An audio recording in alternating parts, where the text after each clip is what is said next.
I am recording. Ba, ba, ba.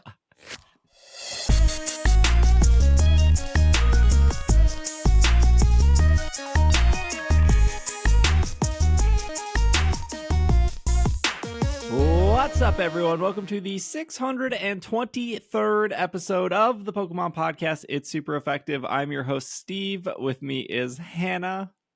I am here. I finally got a Cramorant this morning. We will talk about that. We sure will. Bobby also here. I have returned from the Grand Canyon, and I will tell you, one thing I learned about the Grand Canyon, it's pretty massive. So they're not wrong in naming it the Grand Canyon.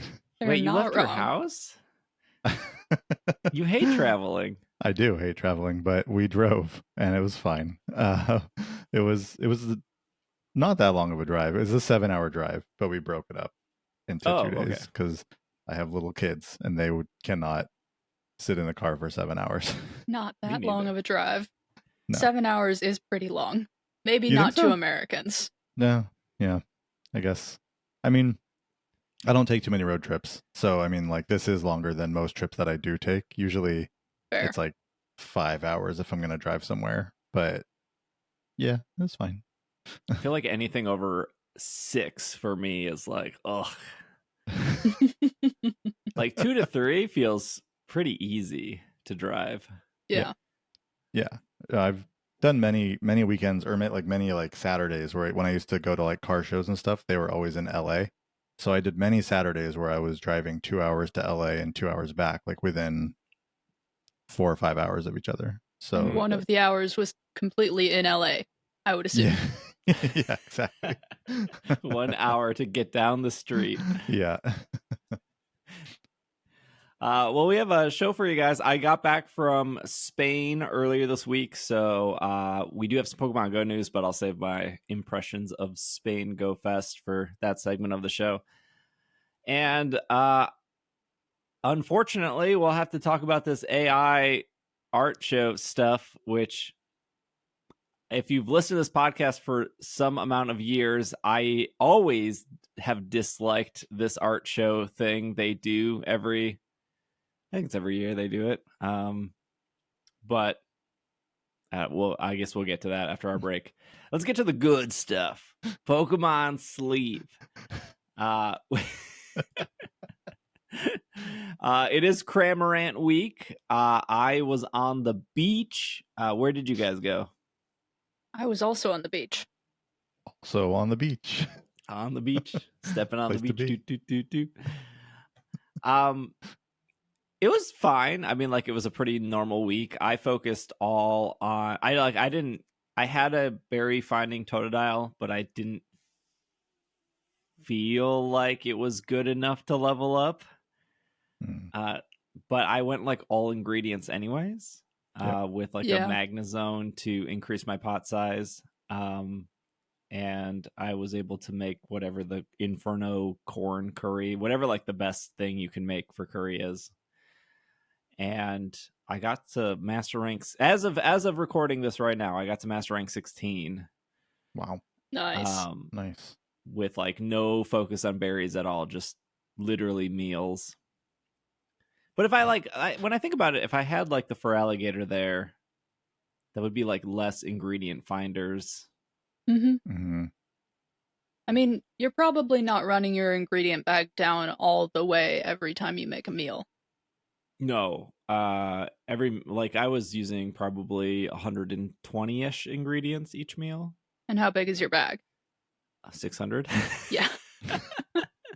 Okay, then you probably could have swapped in the Feraligatr. Wow. No, because I needed the Pokemon to get, because it would take like 27 corn, 27 or 25 fiery herb or whatever. It's 27 fire herb, 14 corn, 12 ginger, and 24 sausage. Yeah. Yeah. And the berry finding thing I had was just getting oil. And I was like, I don't need more oil. I got so much oil. Yeah. Also, like 100 of my bag is cacao, which I like save that stuff for like dessert, and then like another 100 is like slowpoke tails. Nice. It just Wow. feels weird to use those ingredients as like filler, Mm-hmm. since like Mm. those cacao is like super good for desserts, and you can like Right. burn through cacao way fast, like very fast if you have a dessert week. But like slowpoke tail is like, I don't know. It's just a slog to get. Yep. Yeah. Yep. No, I mean, yeah. I don't have nearly as much. I'm not level nearly as high as you are, but I was able to get the good meal that you were just talking about, the good curry once, because I had saved up stuff from last week. But I had switched to, I was using Flareon to increase pot size, and then as soon as I got my Cramorant, I was using Cramorant, and that thing was triggering like almost every time I like clicked on it. I feel like it was great, and so I got multiple uh extra tasty meals or whatever throughout the week, which was awesome. Just because you guys talk about it all the time with the Dene, and Yeah, I I was gonna always say you am don't have a jealous. Dedenne, right? I don't have a Dene, so I was very excited to get Cramorant to be able to do that. But Steve, you got a few Cramorants, right? As of right now, I have 4. Oh my gosh. Hopefully one Amazing. more before the end of the week. Wow. I master ball 2 of them, and then the other 2 just happen to be hungry, which is crazy lucky for me because I've never had a legendary hungry. I never had a Dedenne hungry. The Cramorant just likes you. Yeah, So, I also oddly enough got 3 shinies this week in wow.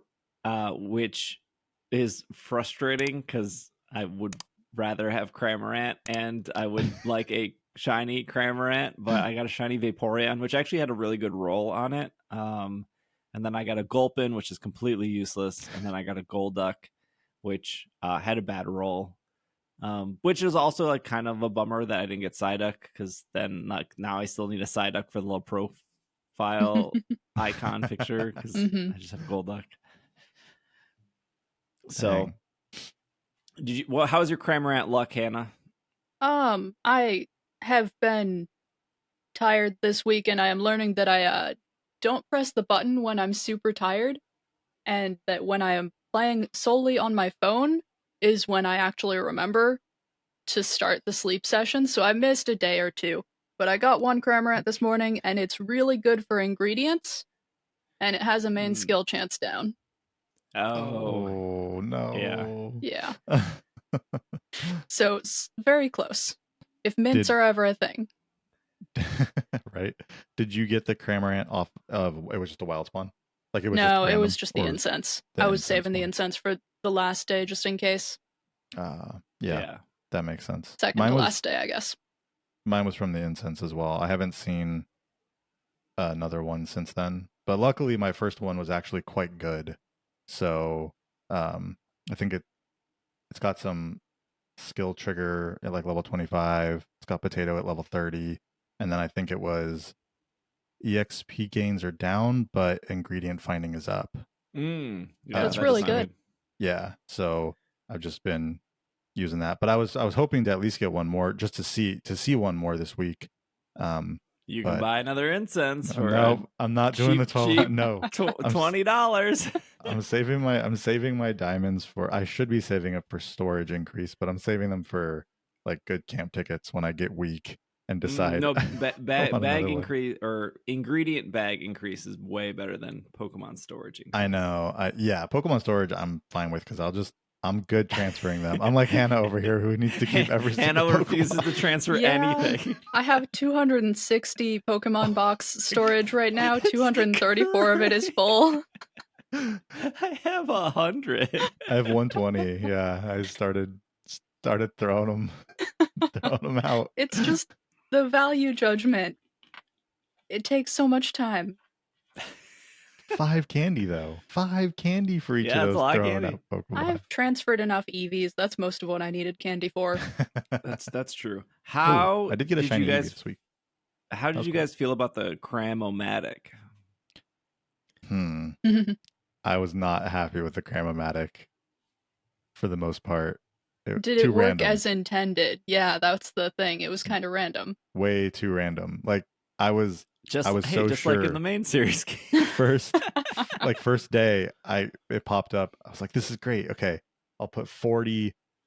I forget what it was. Fairy type I put some Pokemon where I assumed like I'm only putting this candy, so like of course I'll get the type, right? Let's say it was a water type, so of course I'll get water candy, and then it was like poison.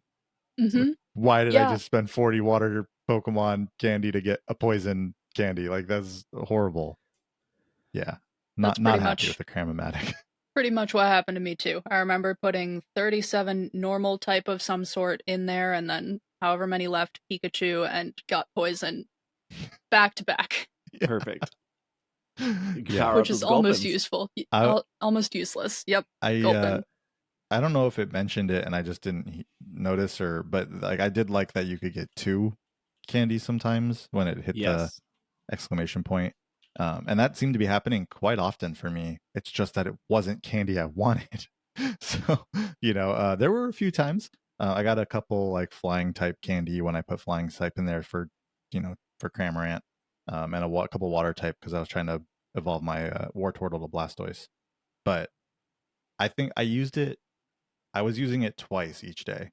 So I wasn't going up to the 15,000 shards.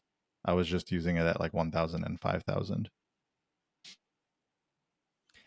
Yeah, I think people were saying that it was like a 35% chance of if you put 40 in, you would get Mm. what you put in back.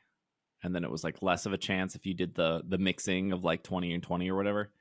Uh, I didn't realize this until like the second time I used it, because the first time I used it, I put in 40 flying and it gave me flying, and I was like, perfect, worked as intended. And then I Yeah. put another 40 in and it got me like psychic, and I was like, hold on, did I mess this up? Yep. Yeah, the blog post said when you put in, say, 40 Bulbasaur candies, it would come out, it would be slightly more likely to be a grass type. But I guess slightly more likely is I thought it said it was very like vague. much more likely or I something. thought I was so expecting it to too. be like 90% that type if you put in like 40 of them. But then what happens every time is I'll put in, I'll get the wrong type and then I'll be like, fine, I'll just put in 40 poison because it'll just be whatever, right? No, it's poison, of course. Then I get the thing it's like, no, I didn't want poison. Like, Yeah, I ended up changing my strategy after like the first 2 days, because I originally was like, I'm going to put in flying from Doduo because I don't need a Doduo, and I'm going to use that for the potential Cramorants I get, because Cramorant's flying in this game. And when that wasn't working, my strategy was just, I'm going to put in Rattata and Gulpin and Wobbuffet, like just the garbage ones. And The mhm. I don't, ones that you at have a this point, ton of candy for. yeah, I just don't care what I just want to use it, because anything is better than 900 Wobbuffet candy. I'm just never going to power up a Wobbuffet ever. So if they're giving me Psychic, that's still good. If they're giving me something else, that's still good. I used it twice a day, every day, because it did get, I just think level 3 and level 4 are Too just so expensive. expensive. Yeah. Yep. Yep. Yeah. What's level 4? Like 40,000 shards? Because level 3 is 15,000. Oh yeah, it's I think it was like it's out of the website. 40,000 or something. It's super high That's though. that's way too high for what you're getting out of it. Like even if you do get exactly what you want, right? Even if you do hit the extra candy and it's the flying type and you put in 40 flying, it's 50 candy worth also putting away 40,000 shards, and that's just like a 30% chance at maybe that. And, like I don't know, it just doesn't make I, have uh, you the whales in this game are on another level. I know, but the rates in this game are weird. Like just the way that they factor how you pay for things in this game is very weird to me. Yeah, I think though also like playing this game for so long, it's almost been a year, and I saw somebody mention this, and I guess this is more speculation, but next month is the year anniversary. Mhm. And if you look at Raikou and you look at Entei, they both happened over a good sleep day. Hmm. Mhm. 2 weeks somewhat always overlapped with good sleep. So if Suicune is supposed to come next month, that would overlap with the anniversary Mhm. because that would be close to good sleep day. So now I'm curious is if they're going to delay Suicune because our news is there's a new event. But remember, for Suicune, there would have to be a water type week. Mhm. What we just had was not water type week. It was summer festival week or whatever. Yeah. This was Hmm. like the comfy event after Raikou. It was like an event that was just a different event. It Yeah. wasn't related to the Entei. It wasn't related to the next legendary Pokemon. So there would have to be a water type week, a week break, and then 2 weeks of Suicune. And if that is July, that leaves no space for an anniversary event. Unless they're just going to say, like, that's the anniversary event, which that's not really a good anniversary. Like, that's not to say Suicune's bad. Like, I think everyone's excited for Suicune, but that doesn't seem like a good way to celebrate your first year is just to do an event that we've had just with a different legendary Pokemon. They could just Um, give everyone a really big present. Mhm. yeah, but I would love to see.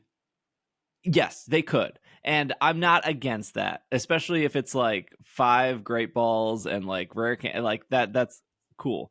But I would like to see a week-long event with like green grass decorated of like a little cake and like little party balloons. Like they've done such a good job with Christmas and Halloween and all of these other events that like this is the game.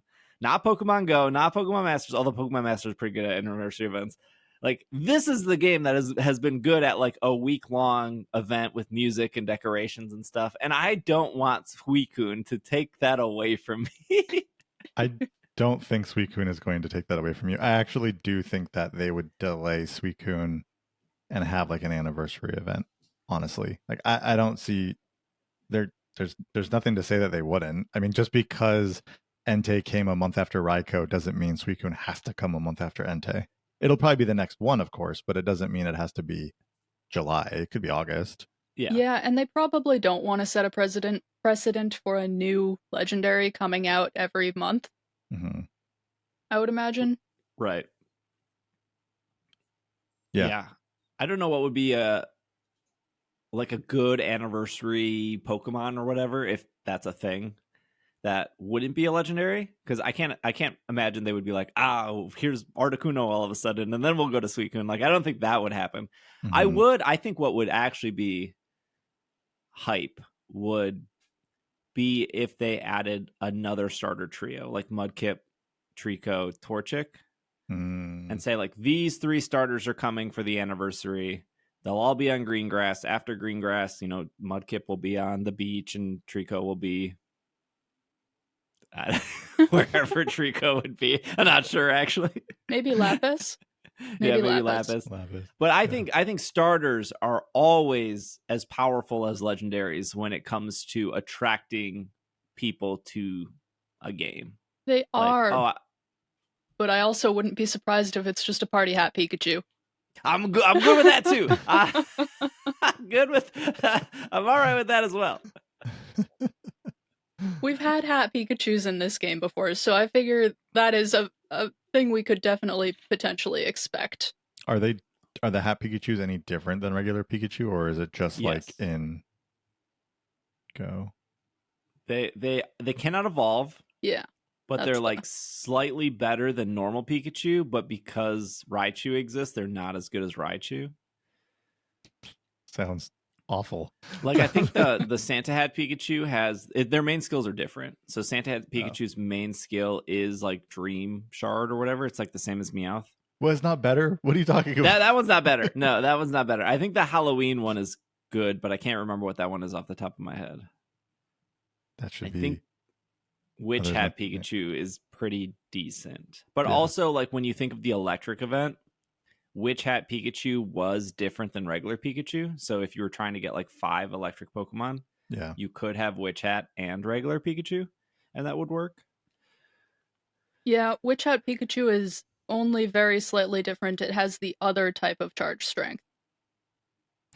So instead of Right. having charge strength Instead of the range, it by has like the 400, it's the from 200 to 800. oh, okay. Right.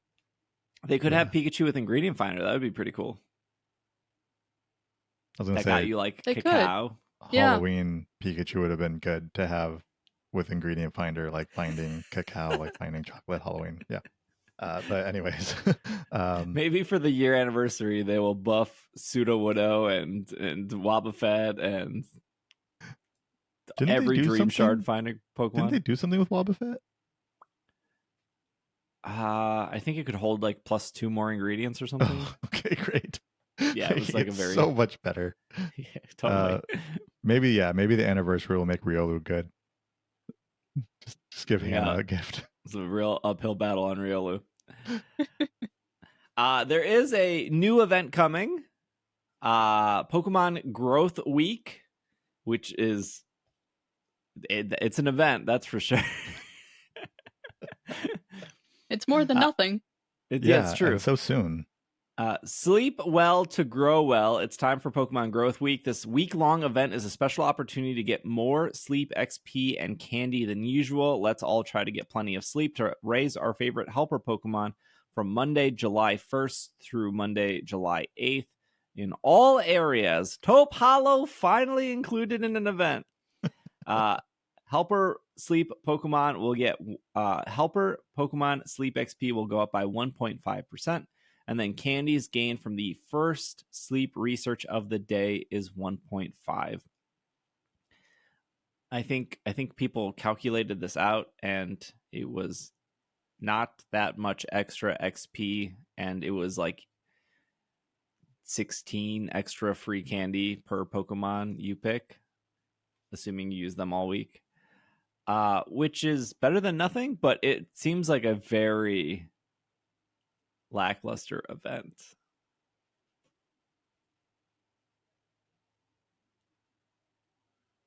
Yep.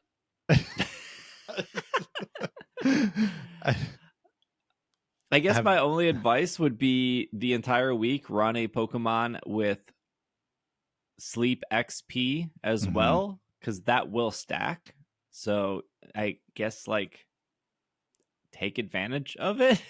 I mean, well, Yeah, have they done and this growth before? incense also stacks, it looks like. So Incense. Oh, okay. it's a pretty good use for that incense if you have some that you never use. yeah, I mean the ones that are hard to level up are like Dragonair and Larvitar, but I don't think this is going to give you enough experience that matters. But like I said, I'm personally going to run like just Pokemon that has the gold skill Sleep XP and just might as well boost the 1.5 even more and just take advantage of it. There's nothing else happening this week, so might as well. Like it's not like I need to level up anything else. Well, I think this is helpful for people who are later to start, though, right? I mean, like me, for instance. I mean, there isn't anything well, I guess there are a couple of Pokemon that I would like to level up, but I don't have things like Dragonair or like I said, I have Larvitar, but so I'm not even trying to like really level up those super high ones. But there are other Pokemon, like I don't have that many Pokemon like at level 30. So there's a lot of like second ingredient stuff I haven't unlocked. Like I don't have anything with potato. I don't have anything with mushroom. I don't have anything with Slowpoke tail. So there are definitely Pokemon that aren't super hard to level, but like I just haven't had the chance to get them there. And something like this I think is helpful. But yeah, if you've got everything leveled pretty well already, I mean, it's going to be a bit tougher unless you're just choosing new stuff to level up, I guess. Yeah. Like, I don't know, you're berry finding Totodile or something. I don't know. Other things you can level, I guess. Have they done this before? I think they've done it once before. Okay. And I think they're increasing the frequency of events. I feel like they may be seeing that people play more when there is an event going on. Mm-hmm. Because at the beginning, there weren't quite as many. Yeah. And not every event has to be like amazing. Like Pokemon Go runs into this problem too, where Like sometimes there's just a Currently. week of nothing, and that's okay because like I'm like, great, I don't have to play this game this week. Yeah. Well, this week's event is exactly that. The scorching event with the hatching eggs is exactly that. So it's perfect. Yeah. Yeah, exactly. But now that Cramorant's leaving, I guess I'm going to go to Tundra because I haven't had a reason to go to Tundra, and Cramorant's there, and my Lapis is at like 40%, and my green grass is at 60, and my beach is at 60, and my Taupe Hollow, which I wouldn't go to anyways, is at like 40. It's unfortunate that Taupe Hollow has the best music in the entire game, but Yeah, it's but just I am tired of Taupe Hollow. I don't need any more Krogunks or Riolus. I don't need That's them. fair. That's Yeah. fair.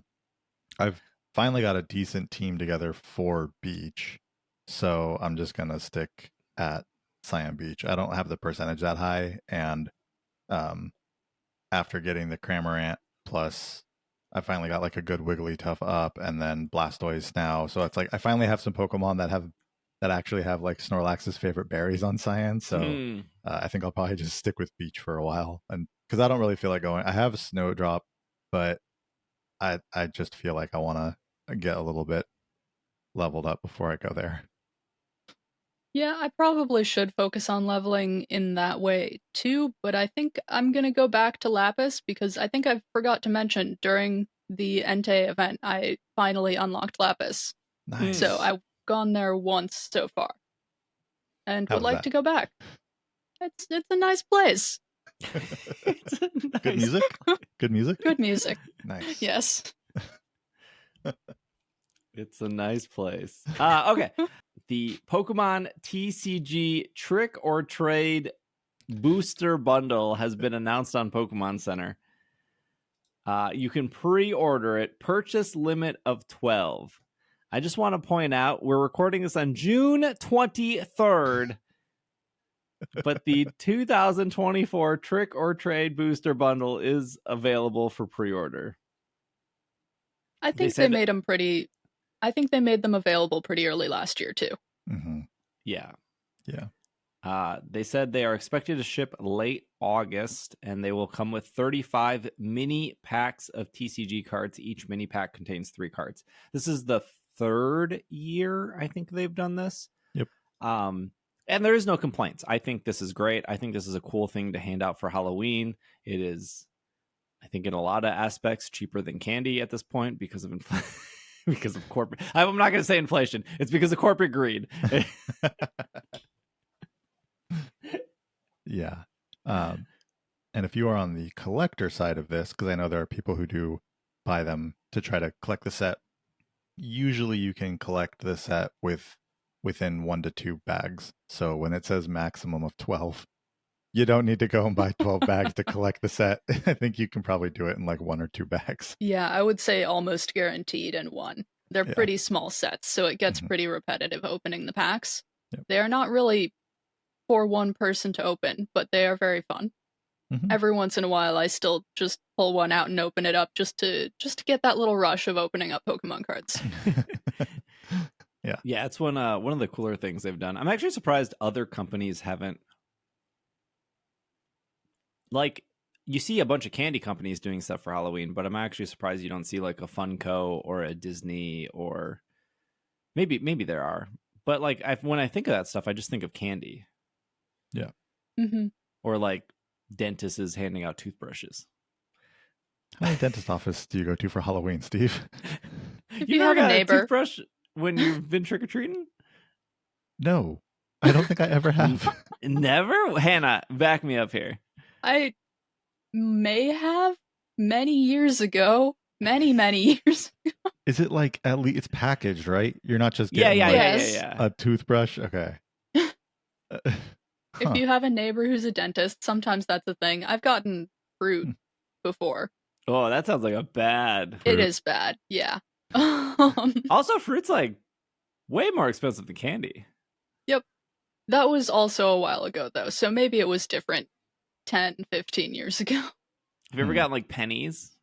Like an Yeah. old lady would give like 5 pennies to each person. Yeah. That's yep. How about rulers? No, I've Rulers? never gotten a ruler. Yeah, teacher giving her rulers or something. I got like a box of crayons once, like the 10-pack, like the small pack of crayons. Pretty good. Nice. The Pretty really good. good Yeah. ones are the houses that give out the big Oh yeah. candy bars. Yeah, when you get the king size candy bar, or whatever it's Yeah. called, the shareable candy bar. The shareable candy. Yeah, those are the best house. Those are the ones where you switch your costume to go back a second time. All right. Okay, let's take a break. And we'll come back. We'll talk about this AI art thing. So we'll be right back. And we are back from our break. Okay. So every year, Pokemon does this art contest where you can. It's usually 6 different Pokemon they pick. Almost always Charizard. Always Pikachu. It's called the Illustration Contest. And you could have submitted between October 12th, 2023 and January 31st, 2024. And then they will pick 300 winners.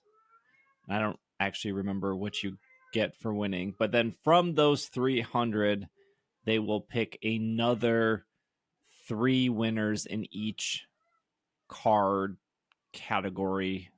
So this year there was Absol.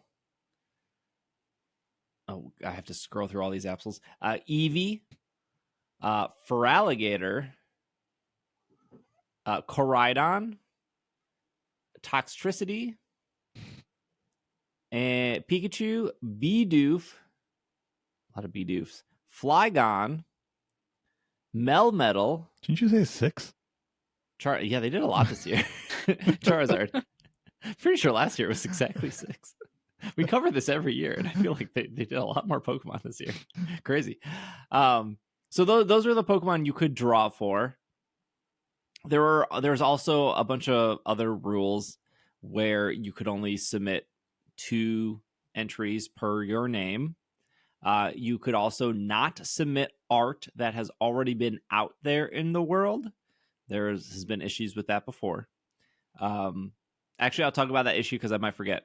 There was an art contest for Sword and Shield where you could design a shirt for Sword and Shield. And if you won, it would be in the game and it would be accessible to everyone through a mystery gift through digital download. And they got however many entries. And the shirt that won ended up being like a Magikarp Gyarados shirt. It was really cool. And they found out that the artist actually published that artwork prior to the event and then deleted it once the event started because they wanted to submit it to the event. And then what ended up happening is when the shirt won, people somehow found out that, hey, this was already posted. And also a couple factories in China decided to put those on the back of like iPhone cases and started selling those on like Redbubble for like $5. And so the Pokemon company ended up canceling that whole contest. The second place person didn't get anything. Like it wasn't like, oh, we disqualified the first place person, so we'll move up the second place person. Like, nope, that didn't happen. There's just none of us got shirts. We should have got a free digital cool shirt that an artist made, and it didn't happen. And that scenario right there is part of the reason why I hate this art illustration contest every year, because like no one wins ever. Like, like I still feel so bad for the second place person who followed all the rules, did everything right. The first place person got disqualified, and the second place person got nothing. They were just like, "Yep, we're canceling the whole thing." And then us as people that are like, "Oh, we love Pokemon fan art," we also get nothing out of this. Yeah, that's totally true. But I will say, as far as the illustration contest goes, like this one, the 2022 illustration contest had 3 winners, right? It was like a Bulbasaur, a Greninja, and a Arcanine, I think. Yes. I know the Greninja for sure because that artist is now illustrated another card that's coming out in the next set. So I think that's pretty cool. Like it's Yeah, like that is cool. that person is now, there's like a Houndoom illustration rare coming out in the next set, and that it's the same person who did the Greninja from the 2022 illustration contest. So I do think it's cool that like that person ended up going on and like illustrating another card. Uh, and who knows, we'll maybe illustrate more down the road. Who knows? But just the fact that it wasn't just the one win, and then they were never heard from again from the Pokemon Company. But not to say that there's not a lot of negatives out there. Just it's just one thing that I noticed the other day when I was seeing stuff coming out soon.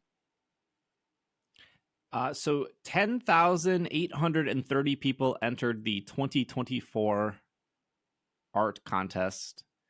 They have done round 1, top 300.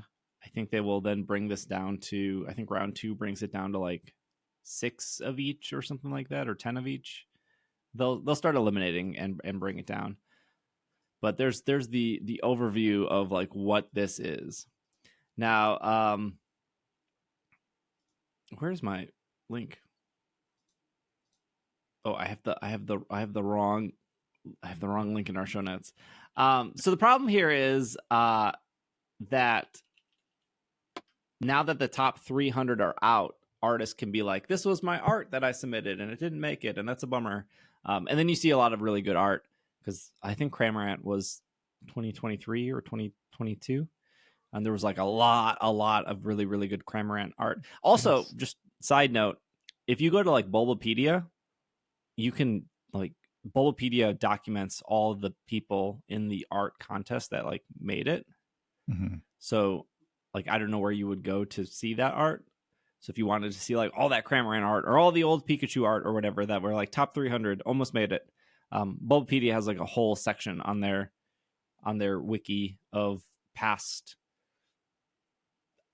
winners. I don't know. Like you definitely made it if you're top 300 for sure. Like that's a huge accomplishment. I don't know what that looks like on an art portfolio or an art resume, but I don't think that's for nothing. Yeah, that's, I mean, out of 10,000, there are 10,000 applicants. Like top 300 is, I would say, pretty good. Yeah. So the Cramorant was in 2022. You can literally just like, if you like Google like Bulbapedia illustration contests, there's a bunch on on Bulbapedia, but you can go click right into the specific one for like 2022 or 2024, and then yeah, you can just scroll through and it just shows you all of the top 300 artworks, and there are, this is from 2022 that I'm looking at, but so many beautiful. I am so envious of people who uh, have taken the time and have the talent to draw like this, because I do not have that talent, nor have I put in that time to try to be able to draw like that. But it's amazing to see what some people can do. This is off Sports Illustrated. The Pokemon illustration contest returned for 2024, giving fans a chance to have their art featured on a trading card. The guideline states that submissions must be standard cards, not full art, not like EX, and show a Pokemon in a dynamic pose. Maybe that was inspired by an attacker ability. One of the rules state that the artwork must be original, but that didn't stop many AI images from sneaking into the top 300, enraging Pokemon fans off the internet. On Twitter, we're calling it Twitter, the official Pokemon TCG account announced the top 300 quarterfinalists for the illustration contest have been selected, and then linked to all the artwork before. One user on Twitter pointed out that many of the users were blatantly breaking the contest guidelines by submitting multiple artwork under different names. Yeah, so there's two issues here. There's what I said earlier, which is you can only submit 2 Pokemon per your name. There was somebody that submitted 6 and got 6 of their entries into the top 300. And they did not do a very good job at hiding their name at all. This would be the Vegan K, Vegan Kashkutran, Vigo K was the 3 different aliases they used. So just VK is what we'll refer to them as. But they got 6 into the top 300. And then those 6 entries I just named from VK all have signs of AI adjustments. I don't AI was used in some instances, even going as far as that people found that the Vaporeon used in the Eevee art was a Vaporeon stolen from another artist, that they found the original art of that Vaporeon that was then put in the background of this Eevee. Players are asking to reconsider all AI images. They're not art. I guess there's this, and I agree with the vocal community of like going through and banning the AI art, or like admitting that they messed up and that they're going to go through the entries again. Doesn't feel like they went through the entries very well at all. I mean, again, it's not even like, just set aside the AI for a second, and this person clearly submitted 6 different. I feel like you narrow it down to 300.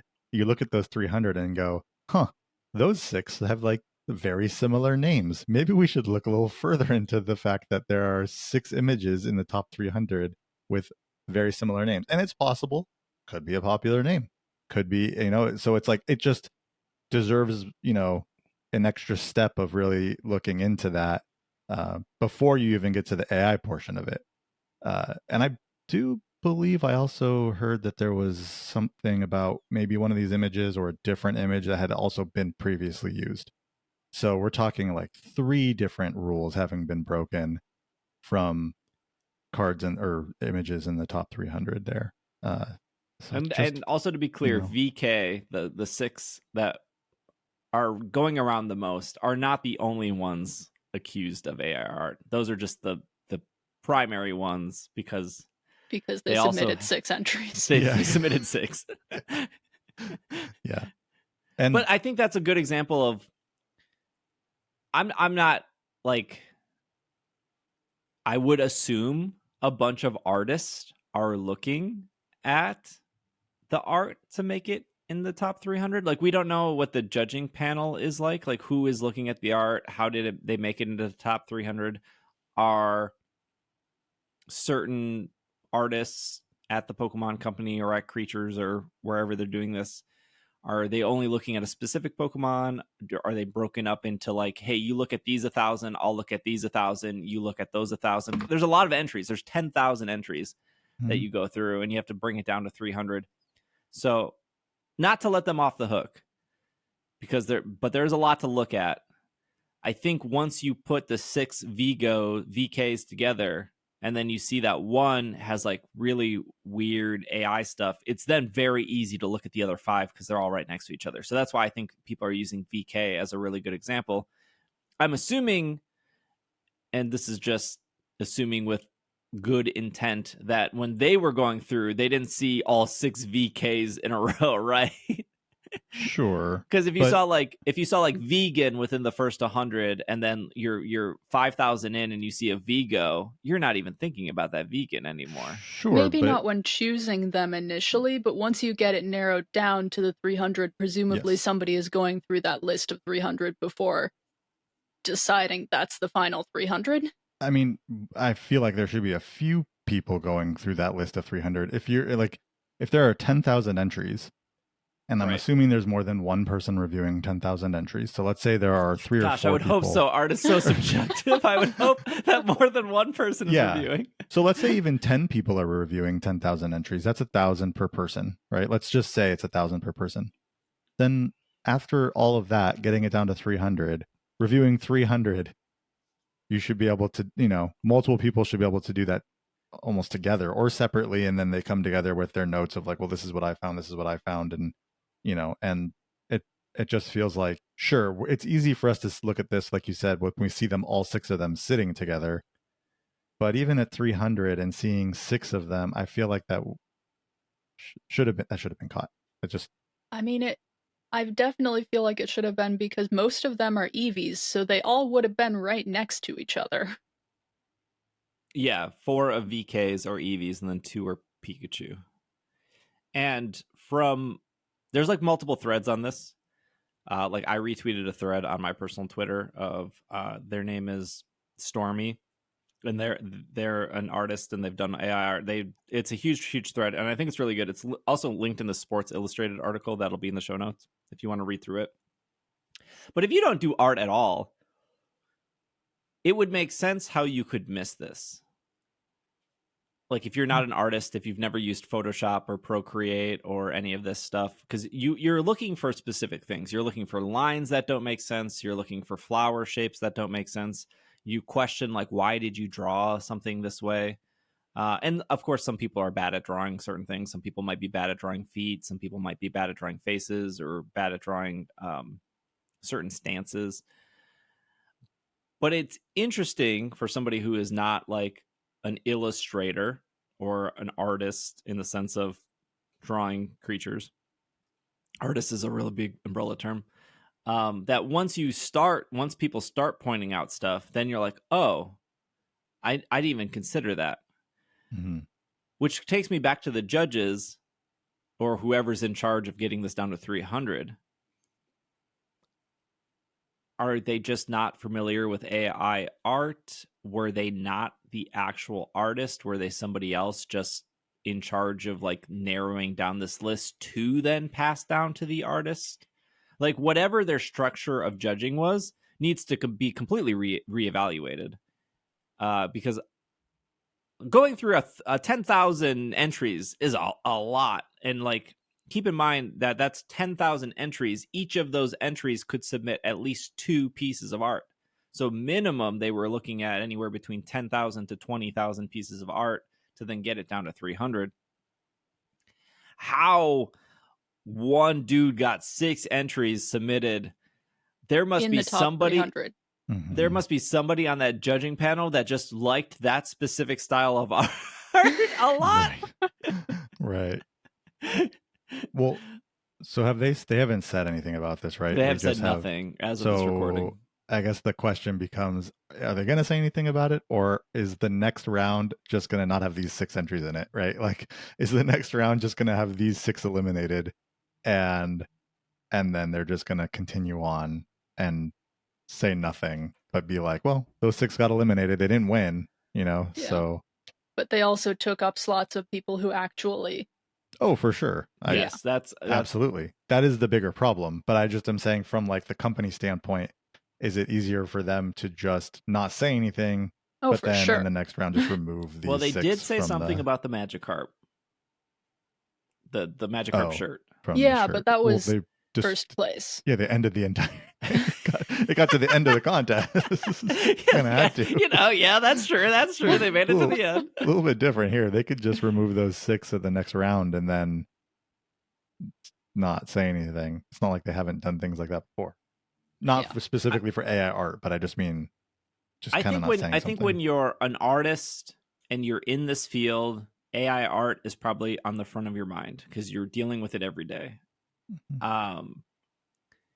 And when you have a big company like Pokemon have some AI art slip past, and some is in this case a lot, because out of 20,000, possibly 20,000 different art, we at least see more than 6. Because again, VK is not the only one that's accused of AI art.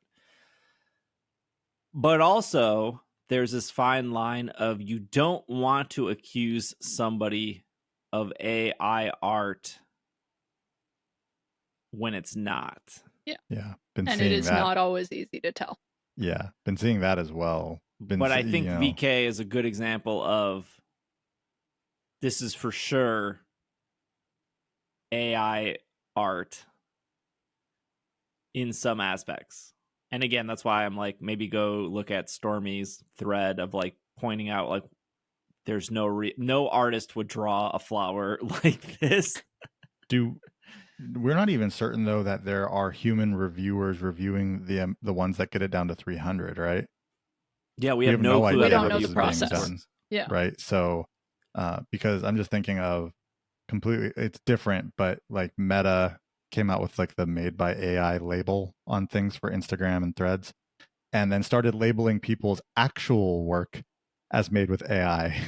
And then people were going in to prove like, no, this isn't, I didn't use AI to make this, like more for like photos and things. But yeah, and they had to go and were like, but I can't, it like automatically labeled it made with AI. So now they're confusing things. It's like, no, this wasn't AI, but now it's labeled this way. It's like the other way around. But it just makes me wonder, is there a possibility that there aren't even human reviewers for the getting it to the 300? And then at the 300 level, then maybe they start actually reviewing them with people. I feel like that would be insulting. Um, if there weren't human reviewers getting it down to the 300, getting into the top 300 should be something to be proud of. Agreed. But I'm just wondering, I mean, like, we've seen this company get to the end with the Magikarp Gyarados thing, and then like it Yeah, just but that's feels not like, quite the same thing. We have the issues of one person submitting more than they should, and we have the issue of people using artificial intelligence generated art. And the AI art is really not always easy to tell. And I feel like if they're still going through with the same process as previous years where AI art wasn't as big a thing, because more people are doing that this year than probably any other previous year ever before, they're probably just using the same checklist they have all those previous years and have not been looking for it. They probably just need to have at least one person go through the top 300 and specifically be looking for it if they want to even try yeah, to get those it's out. weird that both of those issues have come up, the AI art, but also the Oh, like it's not weird that the those have both name. come up together. When you don't have to put as much work into a piece of art, you can submit more. No, but the fact that they got through to the top 300 is what is weird. That like reviewers should be, I mean, maybe they're not reviewing the AI art, but like you'd think that they'd be reviewing, if there's a rule for only submitting 2 per person, you think there would be some sort of more of review on who is submitting and whether that is the same person or not submitting multiple pieces. I mean, I mean, we're only seeing the I'm top sure 300. there are protections for you can only submit with this email. You can only submit 2 pieces with this email, and so this person probably just used 3 different emails or something Yep. like that. And those are the protections they've had so far. Yeah. I guess so.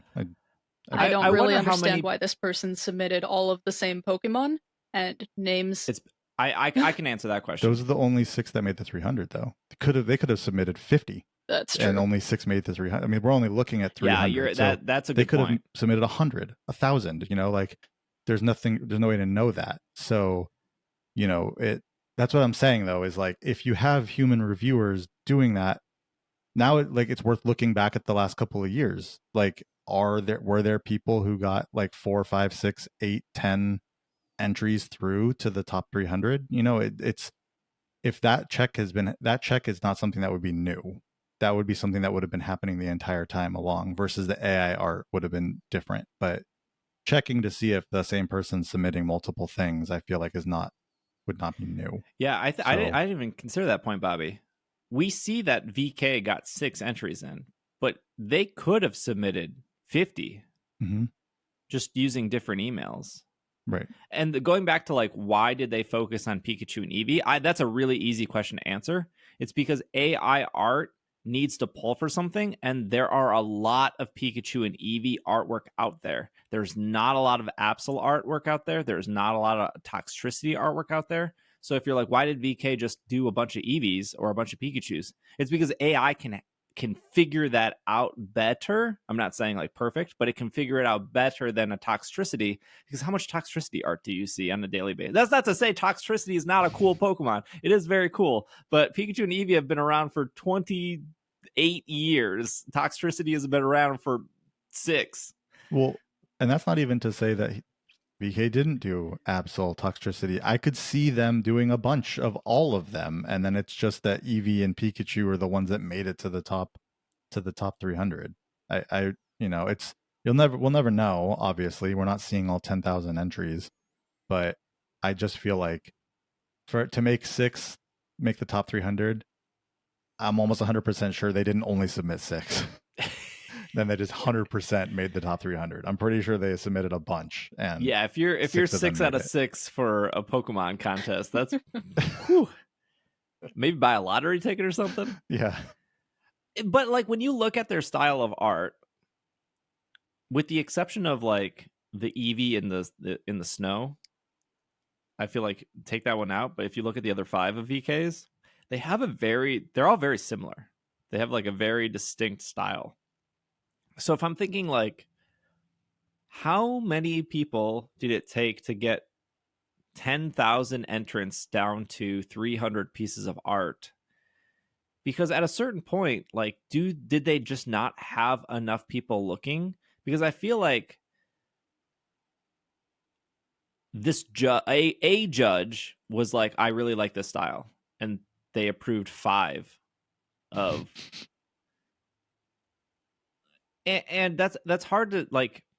I think when you look at the art that didn't make it, it's really frustrating because, one, the art is incredible, and two, you can just tell that it's a completely different style of art. Yeah. Yeah. And the art is totally subjective.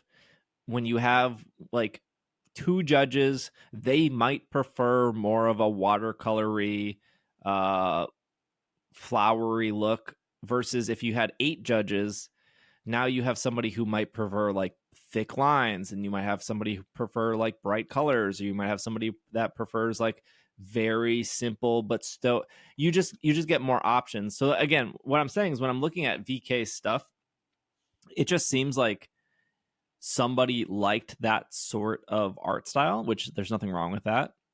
But then you look at the stuff that didn't make it, and you're like, how?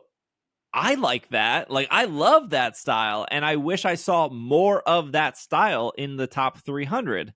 So was there just not that many people trying to get it down to 300? Like, we have no clue how the judging process works. Like, maybe when it gets to 300, they bring in like actual different artists, or maybe when it comes down to the top 10, they're like, we're bringing in all our artists to narrow this down. Like, Yeah. So, first things first, if you haven't already done it, go look at the top 300 because they are I'm just looking through this in Bulbapedia right now, and they are pretty amazing. Like the Absols and the Toxtricities, plenty of good ones. But what's also weird is that, unless I'm reading this incorrectly, there are only 16 EVs that made the top 300. And 4 of them are from VK. VK, which seems even weirder to me. There are literally only 16 EVs here. 25% of the EVs that are in the top 300 are from VK. I mean, the best Eevee is obviously Kazui's Eevee. Just phenomenal. Very good. But a very different style than VK's. Yeah. Because I like that style. That style is like not watercolory. It almost feels like animation. Yeah. Like something you would see in like a TV show versus like something that looks like it's painted. Mm-hmm. Yeah. Yeah, 15, yeah, 16. Looks like 16. So only 16 maybe EVs. So the other question is like, did not that many people submit Eevee? But I find that so hard to believe. Like, I feel like if there's a Pokemon that didn't get a lot of submissions, it'd probably be like Toxtricity. You really on that not Koraidon, the brand new Pokemon. Koraidon has 21 submissions there. So many good ones too. These are great. Now I don't know which, like, now the thing is like, well, I mean, because you said there were more than just those 6 that were that people saw that looked like their AI art, right? Mm-hmm. Yeah, I don't have the other. There's like a whole other Twitter thread of, it's a different artist. I think they had 2 that made it, and it was AI art. But again, it's like this. Do you want to call an artist out for AI art? Right, exactly. Takekazu has a really good Bidoof as well, by the way. If you like, They get 2 in. There's a Bidoof. That's like not as well. That's like a weird thing too. Is I remember the last year, whatever year had the Cramorant.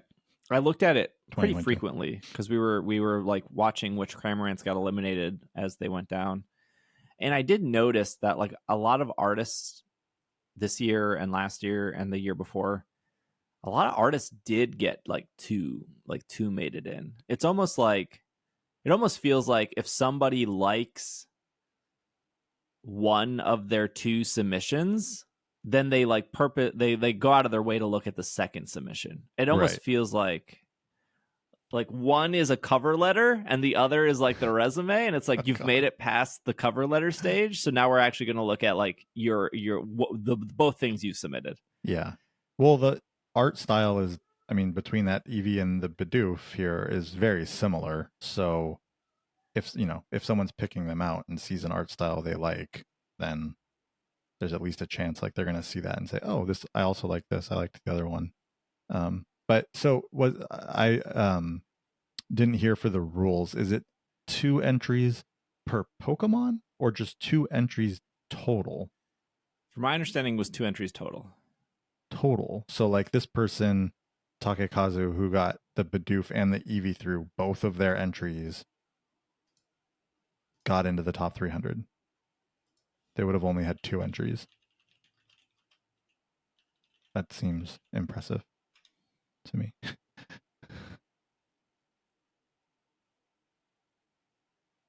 Here I have the Q&A.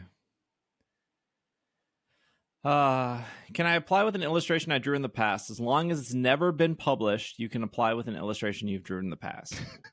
Which is as long as it's never been on as long as it's never been on Twitter or DeviantArt or whatever. Yeah. Yes. I drew it. It's sitting on my bedroom wall. Like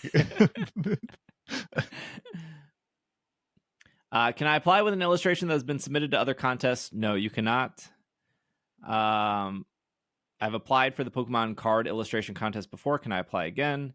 You can apply before. However, if you've officially worked on illustrations for the Pokemon trading card game in the past, you cannot apply. It just means if you've ever done art for them, you can't do it again. Is it okay to draw additional Pokemon in the one specified theme? In principle, you should only draw 1 Pokemon per illustration, so it's easy to tell which Pokemon of the subject of the card. However, as long as it's perfectly clear who the main subject is, you may draw additional Pokemon. We saw that with VK, because 2 of their EVs have Vaporeon in the background. Can I draw shiny Pokemon? Please do not draw shiny Pokemon. Can I draw Pokemon of their male and female versions? Please draw them according to the reference materials provided for each Pokemon. Can I draw a trainer or a human trainer along with a Pokemon? Do not draw human trainers. Which is funny because, like, I've seen so many artists be like, this was my art, it wasn't submitted. And there's, like, a trainer in the background, or, like, you'll see, like, the feet of a trainer or something. And it's just like, your art was so... Yeah. There has been some... There was, like, a Cramorant card where there was, like, a person in the background in, like, the doorway. And that did make it to top 300. But you couldn't like really make out the person. It was like more of a silhouette. Right. Please draw in landscape. Can I submit hand draw illustrations? Yes, you can, but please convert the illustration into a digital form with a scanner. Can I submit illustrations with pencils and color pencils? Yes, there are no restrictions on art material used. Oh, there was also an artist this year that did like a 3D clay thing. They did like Charizard. It was so cool. Didn't make top 300. Sucks for that guy because it was awesome. Can I make a Pokemon from clay, yarn, wool, or felt? Yes, you can. Make sure you follow the things. Can I sign my illustration? No. Can I include a message on my illustration? No messages. I feel like we've done this before. Do not publish your submitted art until we announce the award recipients. After we announce award recipients, if your illustration has not received any award, you may publish it as you please. You are free to include objects from the Pokemon world. However, make sure you make the Pokemon the main subject of your art. Please do not draw Pokemon in their terrestrialized form, which actually is a new rule this year. That kind of makes sense.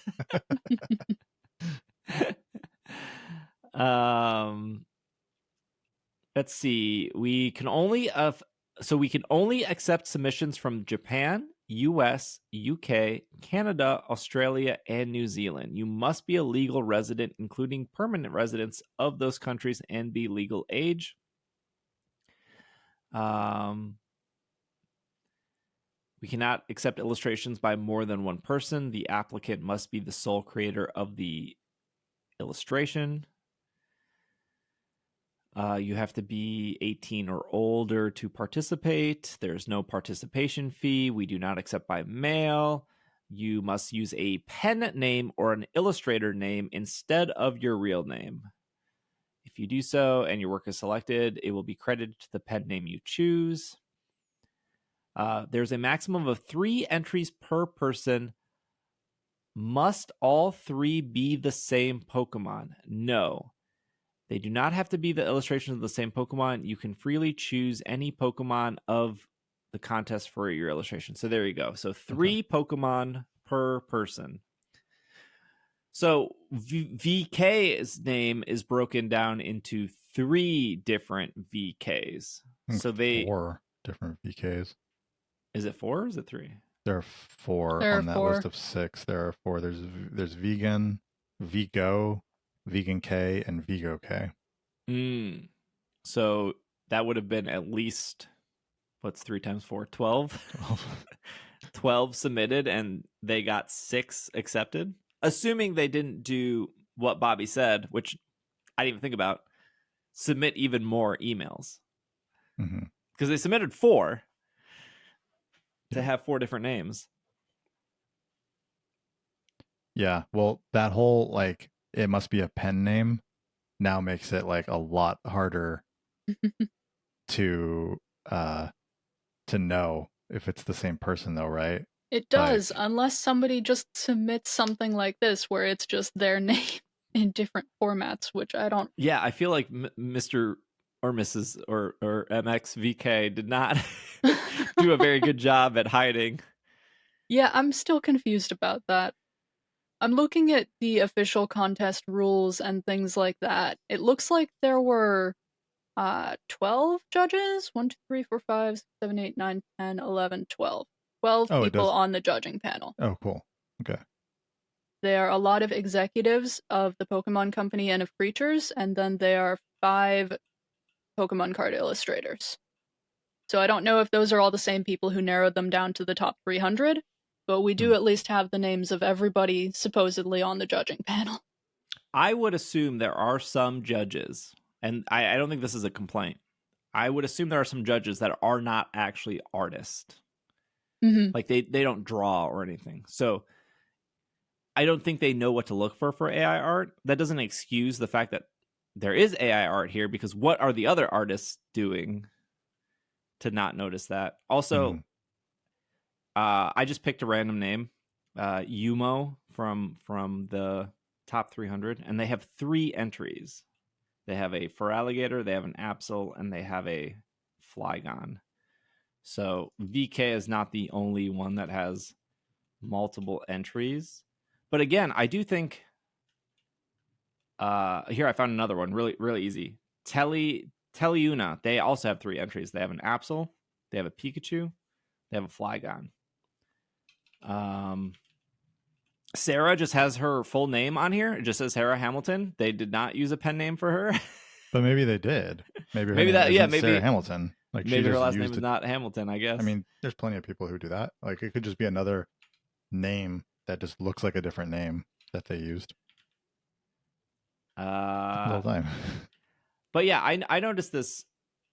There's 2 Suke. There's a Reno Suke, which is a Feraligatr, and there's just a regular Suke that has a Bidoof.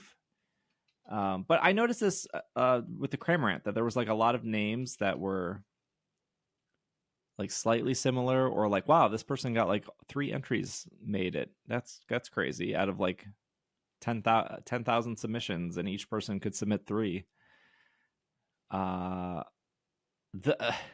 There's a lot of issue. Well, because this Pikachu's tight. There's a lot of issues with this. I feel like, number one, there needs to be better guidelines in maybe signing up. There needs to be way better guidelines on the judges reviewing. Yeah, I think that's the biggest one. Is all right. I gotta stop looking at this art. Okay, I think that's the biggest one is the judges, because you can put as many guidelines in there as you want, and people will still. People are people, you know. They're still as long gonna as someone be can people. submit 50 things, they will.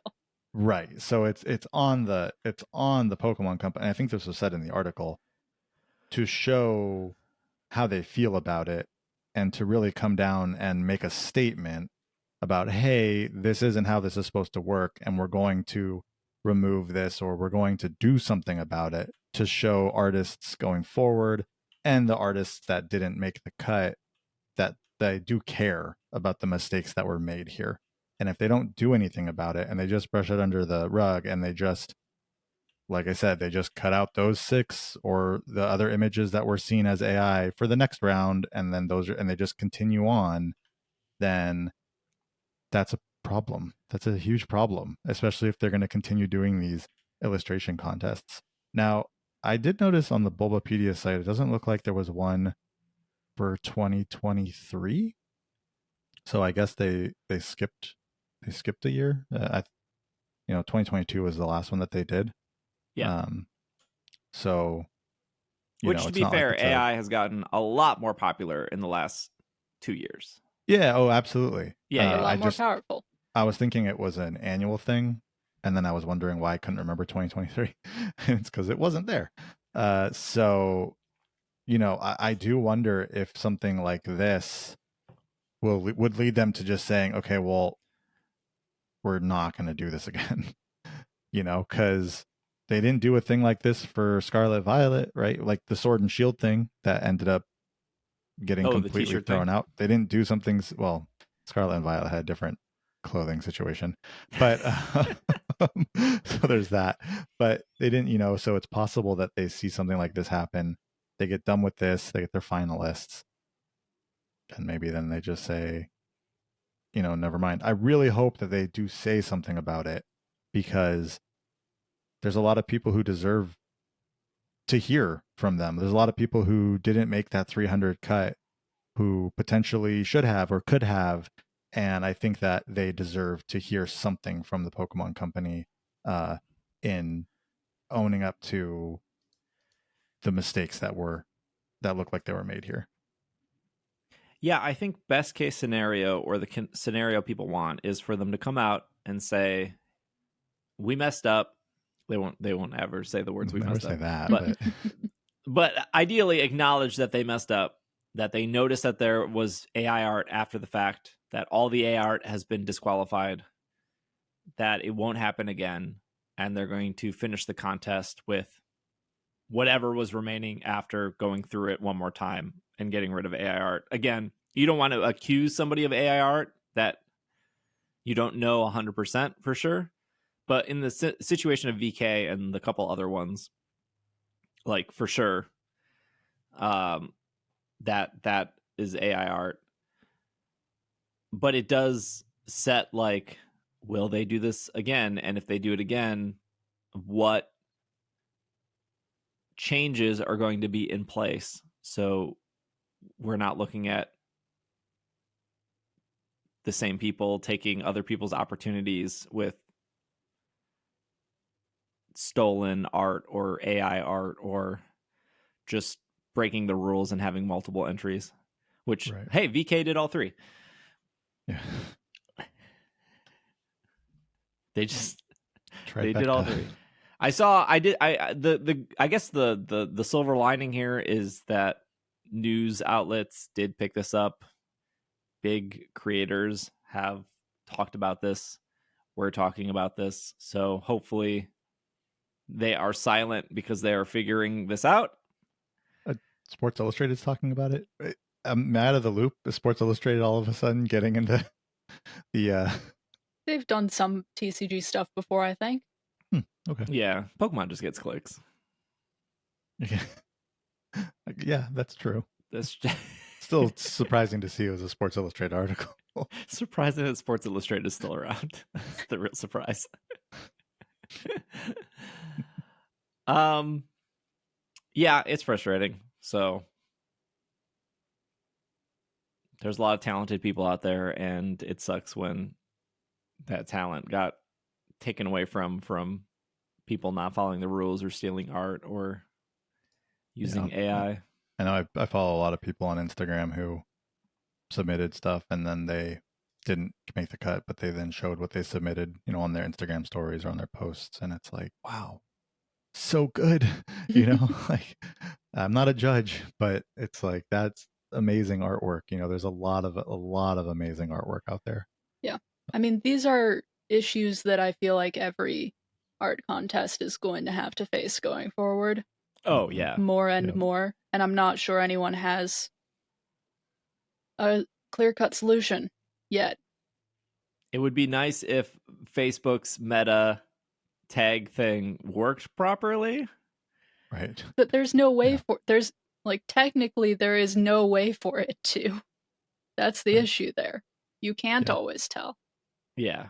But at least like flagging something to be like, hey, can we have a real person look at this again a little bit closer? I think a real person should just look through all of once the top 300 is decided, they should have a specialist go through and make sure that there are not clear-cut signs of artificially generated artwork. Yeah. That seems like the easiest thing to me. We'll see what they do, if anything. All right. Let's take a break, and when we come back, we will talk about Pokemon Go and their uneventful week this week. But their plan for July. We will be right back. And we are back from our break. Let's talk Pokemon Go 8th anniversary from June 28th through July 3rd, which I think is the anniversary actually like July 6th. It is, but that's the weekend of Go Fest. Yeah. What are they doing? I'll tell you, yeah, move it up a little bit. Can't have too many events overlapping each other. What do you think this is?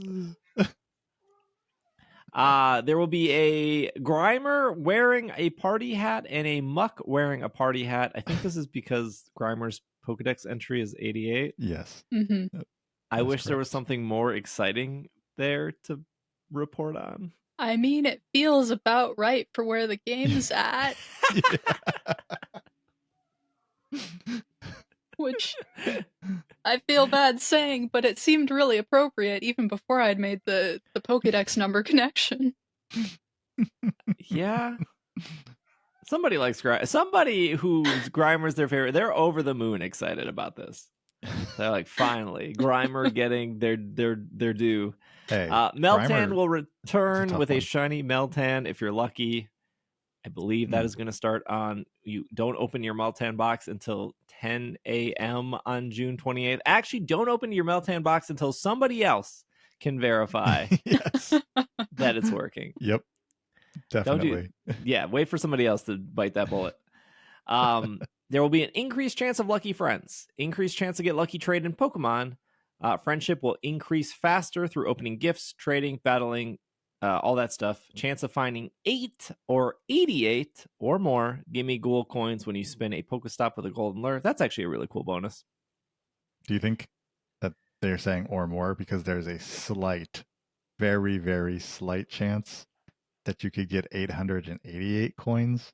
That would be cool. That would be good. That would be really, really cool. I feel like that would be Niantic doing it right. Even if it's a small chance, just like that, like slight chance at getting 888 coins would be cool. Half the egg hatch distance when eggs are placed in incubators in these only from June 28th to June 29th. Don't know why they're making this so difficult. From June 30th to July 1st, you'll get twice the XP for catching, and then from July 2nd through July 3rd, you'll get twice the Stardust for catching. Pokemon in the wild will be Bulbasaur with a hat, Charmander hat, Squirtle hat, Pikachu with a cake hat, Grimer with a hat, Eevee with a hat, Sprigatito, Fuecoco, Quaxley. Some people may encounter an Alolan Grimer, no hat. June 28th will be Chikorita, Cyndaquil, Totodile, Trico, Torchic, Mudkip. June 30th through the 1st. Sorry, these are all like 24 hours long. Turtwig, Chimchar, Piplup, Snivy, Tepig, Oshawott, July 2nd through the 3rd. Chespin, Fennekin, Froakie, Rowlet, Litten, Popplio. All of those starters can be shiny. Except for Popplio. This is... Yeah, why didn't they make Popplio the June Community Day so they could just have it be shiny during this as well? Your 1-star raids will be Bulbasaur with a hat, Charmander hat, Squirtle hat, Pikachu with a cake hat, Grimer with a hat. They are saying Pokemon appearing in 1-star raids will have a greater chance of being shiny than found in the wild. I don't know if they've ever used that wording before. Mm-hmm. They have for hatching eggs. Okay. They have had it where the Pokemon, the chance of it being shiny from an egg was higher than the wild spawn. They've definitely done that in an event before within the last like 6 to 9 months. So within this last year, they've done that before. There will be $2 paid research with event-themed research tasks, such as spinning 8 Pokestops or evolving 8 Pokemon. You will receive 1 incubator, 1 super incubator, 1 premium battle pass, 1 lucky egg, 1 rocket radar, 1 star piece, 1 incense, 1 poffin, 88,888 XP, and an encounter with Meltan. It's not bad for. It should be that should be free because it's an anniversary event. But as If it was far as these Pokemon go, Sleep, it would be. yeah, yeah, right. $2 as far as like that could have been a $5 research ticket. That's at least Well, 2, but that they should have be a free. $5 ticket too. Well, Bobby, we got news for you. They do have a $5 research ticket. Whispers in the Wood. Right. This will be if you leads to encounter with Shiny Celebi. Shiny Celebi already appeared in Go. It's returning for the 8th anniversary. You'll be able to purchase it. It will only be available for purchase between July 3rd. Up to July 3rd. Ticket holders will gain access to this event. Trainers who purchase this or have previously done the Distracted by Something can enjoy the following bonuses, which is 2 times incense duration, 2 times daily incense duration, 2 times lucky egg duration. Trainers who completed Distracted by Something shiny will not be able to purchase this Masterwork research story.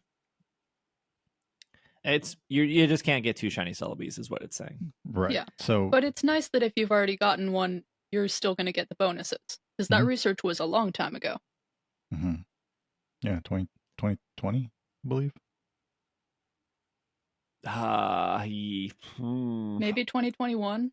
Was Maybe it not around 2019? Wasn't the shiny Celebi before COVID? Was it? No, because the shiny Mew wasn't. Was it?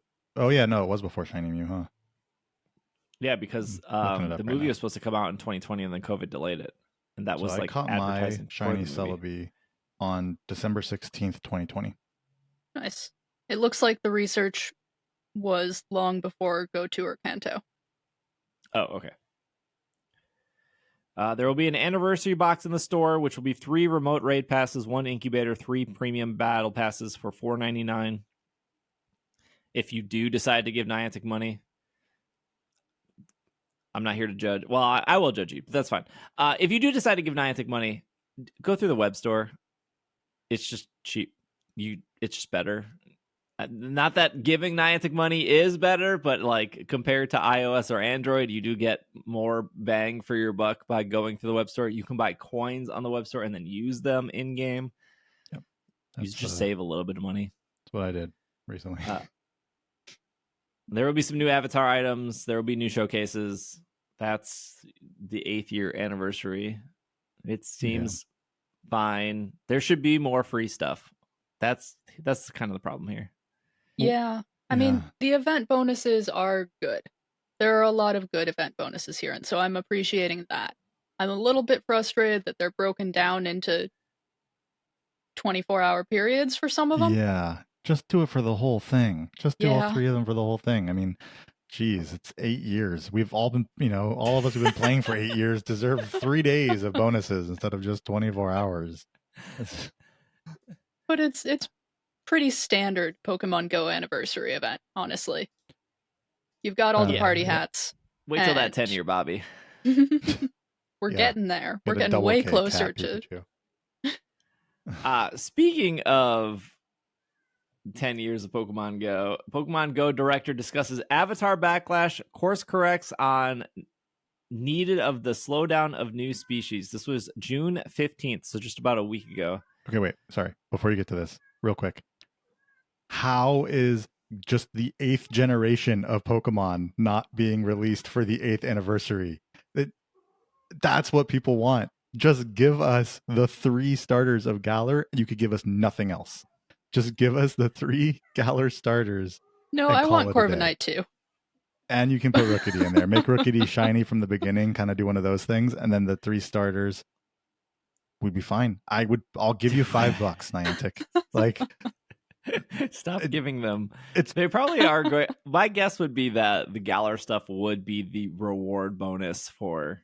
yeah, it'll be Global the Go ultra Fest. unlock. Like, Yeah. if you didn't do 1,000 whatevers, we wouldn't have released Galar ever. But now that you did, we'll release it in September. I would like us to fail that to see what Niantic's plan is. There is no Galar in Pokemon Go. There's just no Galar. Galar We starters. failed.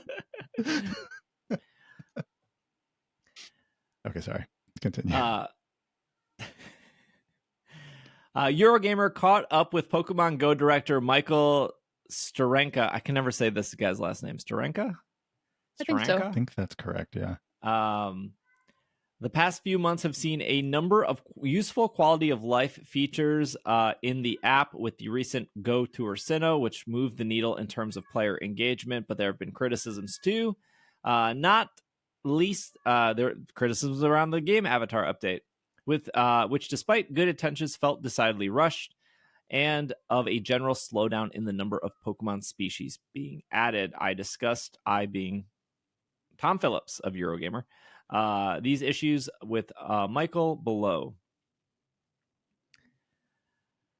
So here's your Gen 8, I guess. Pokemon Go. The question is, Pokemon Go has slowed down its release of new species in the game, which is something I've noticed and pointed out on Reddit as well. How intentional is this, as the game works within a finite number of Pokemon? Michael says, even before I read that on Reddit, I was doing analysis. New Pokemon release over time. Even before that, that was something very top of mind of us. We felt it. Actually, yeah, it seemed to slow down a bit on this stuff, and we don't want to operate the game in that way. We want to consistently provide players something fun and exciting to chase. It sort of naturally happened that way with the cadence of events and whatnot. Man, this guy's just yapping. And we were putting it together, but it's definitely something we want to course correct, I would say. Players will start to see in the new upcoming season more new Pokemon coming out that they know and love in the game. We also know there's a finite number of Pokemon as released in the last main series games, and we're really trying to think about what's next there. How do we keep the game more exciting without solely relying on brand new releases of Pokemon? That's top of the line for us, but But you know what you're saying isn't news to me. It's definitely something our team has been putting a lot of serious consideration around, and I'm pretty excited with a lot of discussions we're having on that. So, okay, they've had a lot of time to figure out what to do other than just release new Pokemon. It's not like there has been 8 years of this game where they knew they were eventually going to run out, and then they went and dropped 100 Pokemon at one time when Johto came out. So, like, they started this the wrong way, which, whatever, that was 6 years ago. You can't, like, or almost 8 years, right? It was like 7.5 years ago. I don't know if I blame them for dropping 100 Pokemon of Johto when it came out. No, because, like, at the time they probably were like, this game's not gonna last. But when you do that, you have to think like, okay, if we're gonna drop an entire generation 6 months after this game came out, we should probably figure out how to make the game enticing without there having to be a new Pokemon drop every so often. I would argue they kind of have at least found their solution there, considering there haven't really been new Pokemon dropping this year in the wild. No wild ones, right? Or one Wiglet, I guess, is the only new wild Pokemon. Yeah. Like, the last new Pokemon I can think of that isn't even that new, and I know there's been more since, is like Turtonator, and I'm sure there's like 4 Turtonator fans out there, but like there's Wiglet. Wiglet was a new Wiglet spawn. Yeah, but like who stopped playing the game to then be like, I haven't played for 6 months? Someone probably did. Wiglet's here. Yeah, no, it's... But even with like Turtonator, like, I know there are Turtonator fans, don't get me wrong, Turtonator's pretty cool, but like putting a Pokemon in raids like that, I wouldn't even consider that like new. I guess the definition of new content, yes, that is new content. But like when they announced Turtonator, I didn't go out of my way to be like, I gotta like I got to use my free raid pass on a Turtonator. I wouldn't even remote into a Turtonator. Like, why would I spend $2 on a Turtonator? Well, when they released Shiny Turtonator, I was like, oh, now I'm going to start using raid passes because that Shiny's great. I just like I understand what you're saying. But like, as somebody who has traveled to different countries to play Pokemon Go, as somebody who has given Niantic money, I do genuinely love Pokemon Go, but I don't value a Turtonator at $2. I don't value a lot of Pokemon at $2. So it's like, I do think Niantic has figured it out of like keeping the game engaging, because they're obviously doing that. And there's players like me who don't want to spend $2 on a Turtonator. So it's like, yes, they added Turtonator to raids. They turned it shiny. I don't know why I'm using Turtonator as an example. That's just my example. Go with it. It's out right There now. are some people out there that are like, I'm going to keep giving Niantic $2, or I'm going to do one free Turtonator a day until I get a shiny Turtonator. I'm not discrediting that if that's how you want to play the game, but the majority of people are not doing that. And like, the game is still doing fine. I don't know what point I'm making, but like, I would assume that they have more things in the pipeline that isn't just like new Pokemon, because I don't think adding a Wiglet, adding a Turtonator is what is actually driving people back to this game, or like, I was going to quit the game this week, but time to go get one Wiglet for no reason. Like, I think that different people play the game for different reasons. I think that some people do come back to play for new Pokemon coming out, whether it's in raids or whether it's in the wild. But I also think that when they are drip feeding it at the speed they have been for the last 3 years plus, it's not fun anymore to the same extent. It's more just check the box, kind of like, I would argue, doing the raids in Scarlet and Violet can be. The Mightiest Mark raids, get that one and done, you're good. Yeah. And I'll be honest, I mean, even adding a new Pokemon to raids is a little bit better than what they do with some of them, where they add them to like 12k eggs or 10k eggs, and then it's also a low percentage chance that you even get it, and you end up having to hatch, 15, 30, 10k eggs before you get a Larvesta or whatever that was at the time. So the rollout of Pokemon has been slow, and I don't think at this point it's been so slow that they're barely relying on that to bring people back anymore. They are more relying on things like events. So if they just finally released the Galar Pokemon so that people could stop being annoyed about that, I feel like that would be a net positive. They're already not relying on Pokemon drops to bring people back. It's not happening. I know what you're saying. I just that's not like that's like not a long-term solution. That's like but a they have temporary their long-term solution. Because they're already not giving us new Pokemon. Yeah, and like, that's working for them, right? Like, people are still playing the game even though there's no new Pokemon. Right. Exactly. So they could give us the new Pokemon and then continue doing what they're already doing. Yeah. Like, they're there, just give them to us and then continue your way. And you could even have more events because you have a wider variety of Pokemon to choose from. Maybe I play the game differently, but I remember when they announced like Gen 6 and it was like, you can get what was it? It was like Fletchingler, Bunnelby, and then the starters. And they, for whatever reason, made Froakie like slightly more rare. Like, none of that was like, I need to go out and get these. No. Like, cool, you did 5 Pokemon. Because like, my fun day for me. Yeah, same. Because my thought process was, they'll all have community days. It's fine. Like, Fletching will be the new Pidgey. Like, it will be, I won't have to ever leave my house, and I'll have like 5 Fletchlings in my house. Well, sure, but eventually everything will have a community. I mean, like, I could say like 10 years from now, we'll just have all the Pokemon and we'll have all the shinies and everything. But like, I think the difference between Gen 6 of being like, here's 5 Pokemon. I'm pretty sure it was 5. I'm pretty sure it was Bunnelby, Bird, 3 starters. Yeah. That didn't feel eventful enough compared to like Gen 1 or Gen 2 or even Gen 3, where I think they released like 40 or 50 Pokemon. Yeah, I just like, the game is just not that anymore. It's true. And it's like World of Warcraft players. They're like, I want to go back to like classic WoW. And it's like, you're never going to recapture that experience that was the first time you played World of Warcraft. You're never going to recapture the very first summer of Pokemon Go. You're just not. Sure, but honestly, like if tomorrow all of a sudden there were 30 new Pokemon to catch, that would be something. Like there Yeah. would be something to that. Like all of a sudden, if everything around you haven't seen before, even for like if it's just for a week.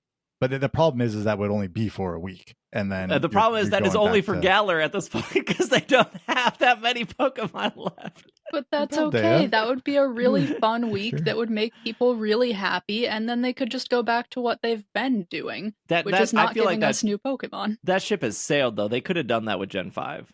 They could have. Yeah, with how many there were, they definitely. I thought they were going to go back to that with Gen 5, just because everything from Gen 5 was like, let's start over. You know, so it was like, oh, when they didn't, it was, yeah, I was kind of like, okay, well, this is just what it is. I do appreciate that Alola has been drawn out for as long as it has, and like there's events surrounding it. That Go Fest is about like Alola, all this stuff. I appreciate that, but at the same time, you know, just everybody's been asking for Galar for how long? Like, just give us some more. Obviously, we've got a few, right? But like, you know, like my favorite Pokemon is still not in the game. Like that will be exciting when it gets there, but I think it's way more important to them to fix or add more structures than it is Pokemon themselves.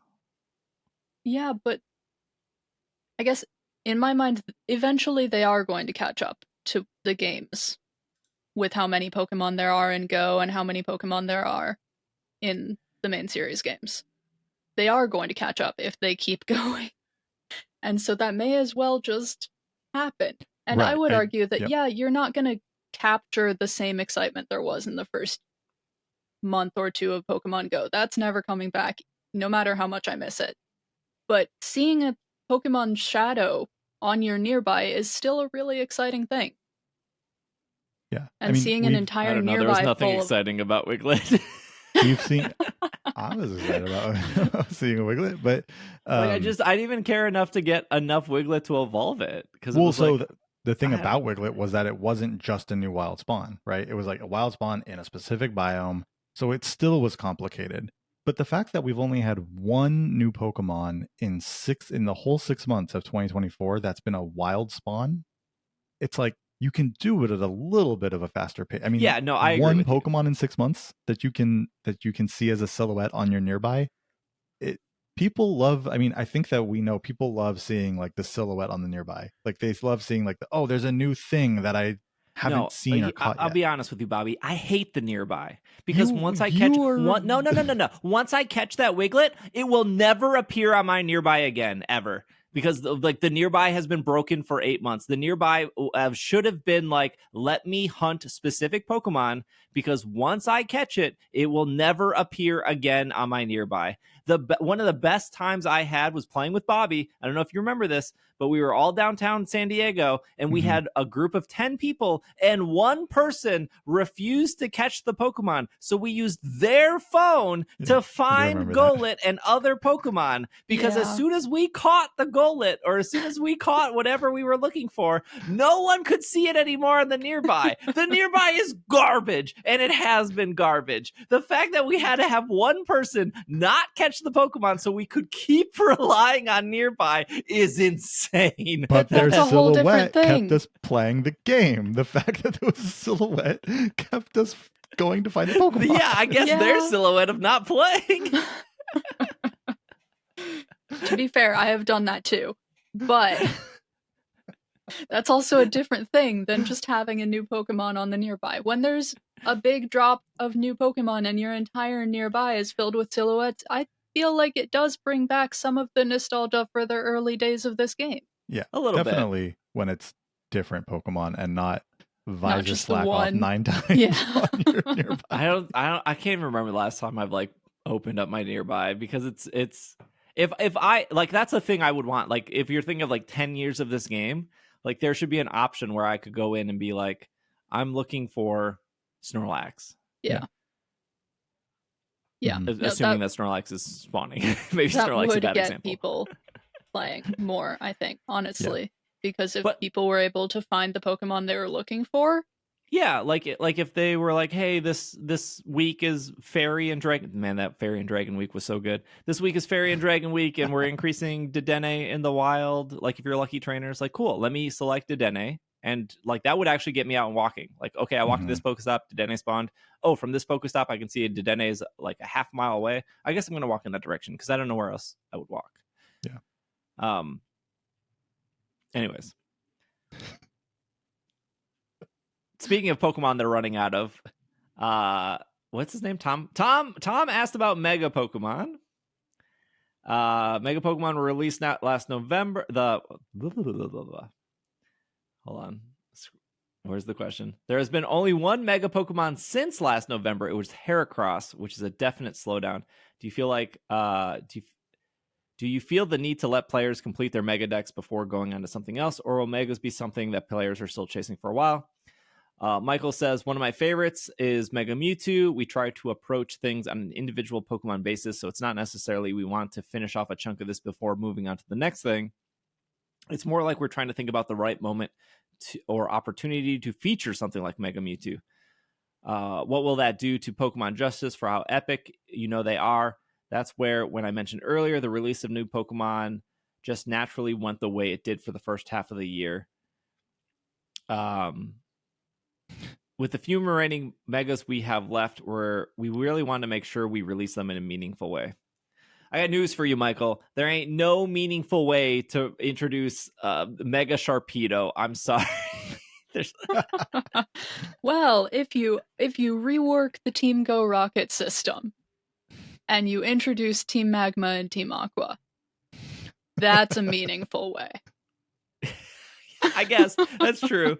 If you did something with Team Aqua and Team Magma for Mega Camerupt, which still has not been released, and Mega Sharpedo, which people have already calculated the current Megas that are out are just better. There's no reason to Mega evolve Sharpedo when Gyarados has existed for 4 years? Mega Gyarados 5 years.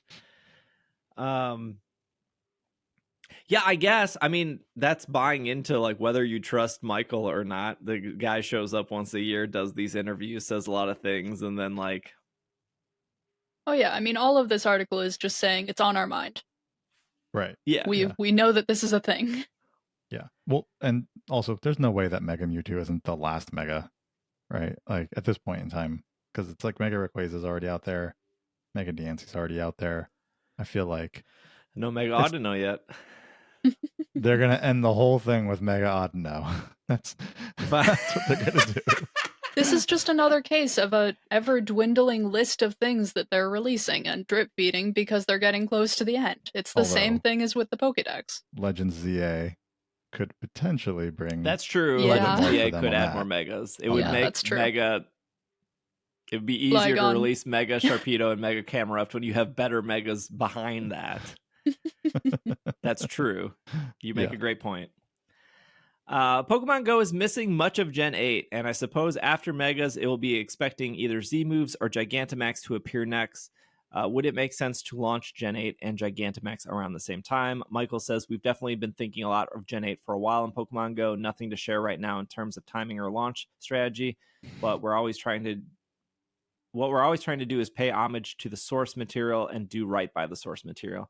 Know that the team is thinking about Gen 8 Pokemon and thinking about Galar, thinking about what makes those Pokemon special and when is the right time for their Pokemon Go debut. It will make sense. Okay.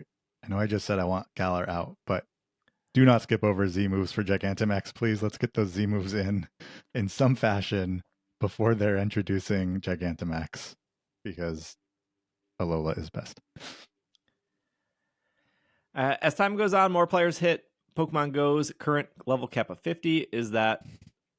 Is your thinking expanding that cap, changing over time as more and more people get there? Michael says, as somebody who's been 50 myself for a couple of years now, I personally feel I'm missing that chase of continuing the grind, going after the accomplishment. It's definitely something we've talked about for a good amount. For me personally, something I want to resolve before we take the next step, if we decide to increase levels again, is bringing more of our player base up to the current thresholds. You don't ever want to be in a position where your long-term franchise players are level 60, but new players feel like they have to play 10 years of catch-up. Fixing that root challenge is something we'll have to go hand in hand. If we do some type of level cap increase, you might recall the first increase to level 50 completely changed the source XP gains. It's hard to remember, but that previous update, XP was much harder to come by. And now you can reasonably get to level 30 if you're playing regularly in a month or a couple months, depending on how hardcore you're playing. Now, if we take things to level 60, hypothetically, we want to make sure players also have a great opportunity to catch up if they're coming new to the game. That's probably the best question he answered in this interview, which is like a real problem that they would have to solve. And I do think a lot of people forgot how hard it was to level up before the 50 to 40 cap. One of the things they changed is if you got an excellent throw, you got 1,000 XP versus it was just 100 before. So like getting excellent throws would be like catching 10 Pokemon at once. And if we're good at that, you could get significantly more XP than somebody who was not getting excellent throws. They talk about the evolving Pidgeys to level up. Oh, jeez. Those were the days. Look, throw a Lucky Egg on and evolve 57 Pidgey. A couple years ago, Mateo made his debut in artwork that was teased in the addition to Roots in games. The lady on the piece of artwork has not debuted. Any news on where she is at? That's actually a good question because I completely forgot about that lady. Yeah. Mm-hmm. The artwork you're referring to, they always become my computer background for a year. Sometimes in that there's a bit of a peer into the future beyond that year. Sometimes it's a bit more aspirational than what we're ready to go for. So if I wouldn't look into that as a definite roadmap of any given year in Pokemon Go. That's true. Didn't they like show Mega Mewtwo like 3 years ago? And yeah, and they had Grookey and Sobble and Scorbunny and a couple of years ago as well, I think. Instead, it's something we're excited about and almost a creative vision for where we would genuinely like the games to go in the future, but it's not one-to-one as what is to come. When Mateo did pop up, he mentioned he was interested in extra small Pokemon. Is that something he's still interested in? I like how the interview is like, yeah, me and Mateo, we had tea last week. He didn't mention any XX small Pokemon. I'm being concerned. We want players to find value in all different types of Pokemon, and extra small is not just visually fun to see.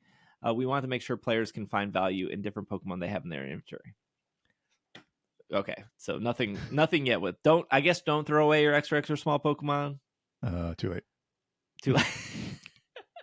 Aw. Well, to be fair, I also threw away the XXL ones. So, Fair. Okay. Yeah.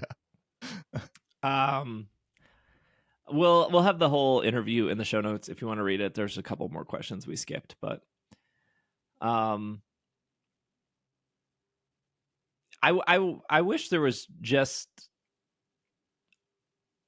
like more substance. Mm-hmm. And I know like this is a very like Michael can only say what he's allowed to say kind of thing. Mm-hmm. But I feel like the takeaway of Michael's interviews, whether he like did one with Zoe, he does one with like Game Informer or Eurogamer every year. He's done I think he did one with like Trainer Tips at one point. They all just,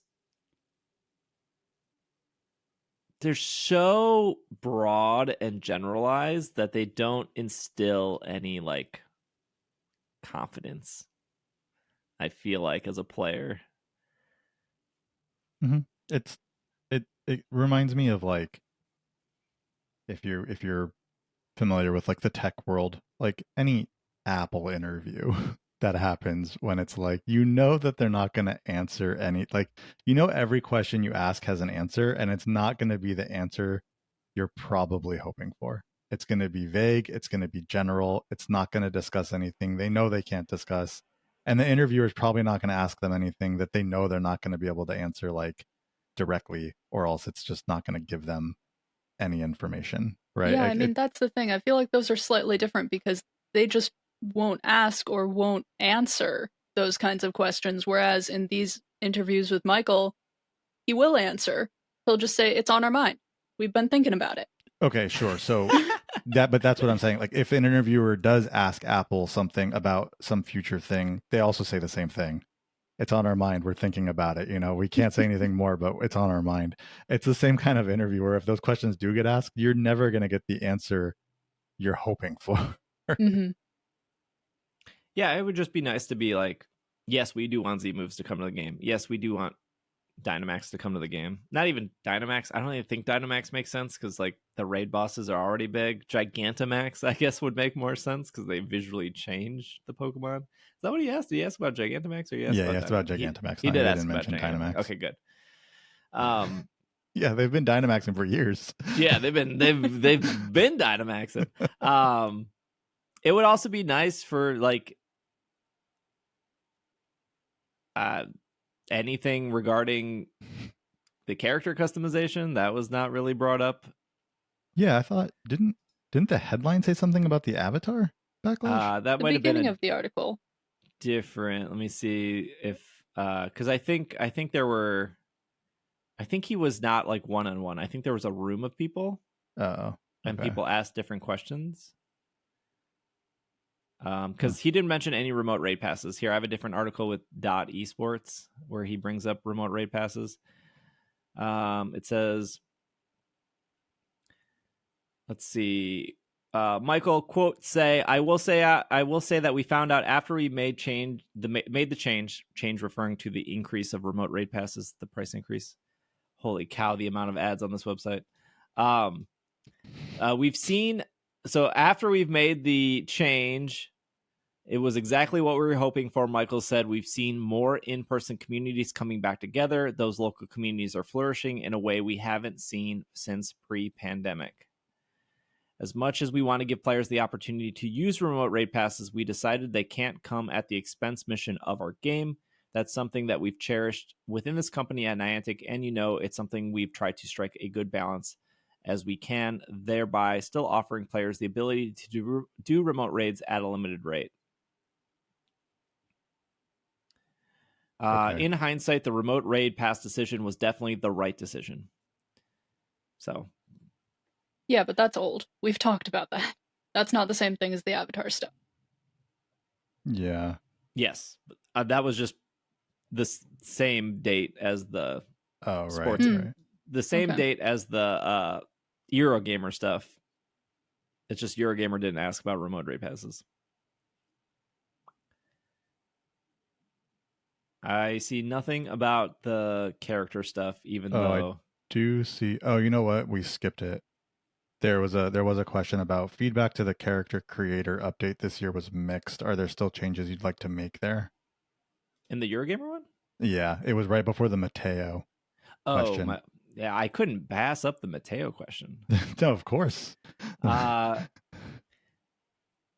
For the character stuff, he says, absolutely, we knew that there was going to be a challenging one for us. Players have grown to love their avatars in the past 7.5 years, and anytime we change something like that, there's a lot of risk involved. Some people might not be happy with it, whereas others might appreciate us responding to the feedback over the years from players who felt the avatar system was outdated.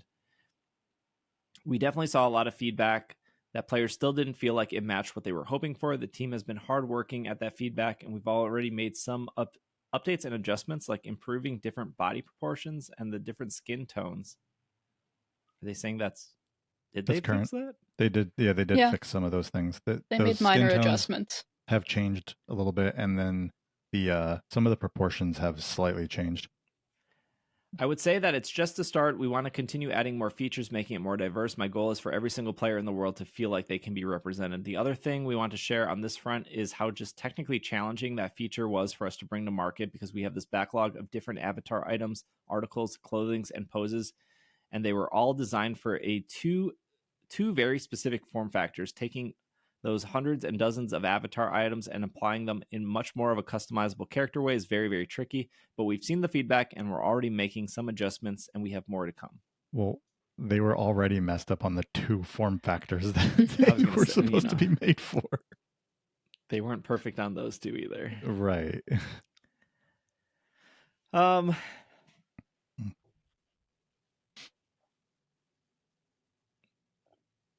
I don't know. I like Pokemon Go, but there are a lot of issues. It's in a bit of a weird spot right now. We'll see if it makes it to 10 years. I mean, the last 6 months, they did do a lot of good quality of life updates. They I did. will say that. I don't want to forget that. They have done a number of good, small, but impactful quality of life updates this year. But there's still just drip feeding the Pokemon, all the tickets that are paid tickets. There's just a lot. Yeah. Yeah. Some really lackluster events as well, Yeah. which every event doesn't have to be amazing, but it feels like there have been in a row just, and I guess right now it kind of makes sense because they've got the Go Fests going on and stuff, and so they want to focus on that. But it just feels like this year there's been a lot of events that are just not, I don't know, it's not things that are bringing people to playing the game a whole lot, it feels like. I mean, you even look at just like the 8th year anniversary event, and it's like, why is that event $2? Just make it free. It's your anniversary. Just make it free for everyone. Right. Mm-hmm. Yeah. I mean, it's So- $2 because the game is 8 years in. That's part of it. Yeah. There is like some bitter sweetness to Michael continuing to double down on the remote raid pass thing. Like I didn't think Niantic was going to change their mind on it. Sure. But it's been 2 years since that change, I think. And people are still like, revert it back. And he's like, nope. Yeah.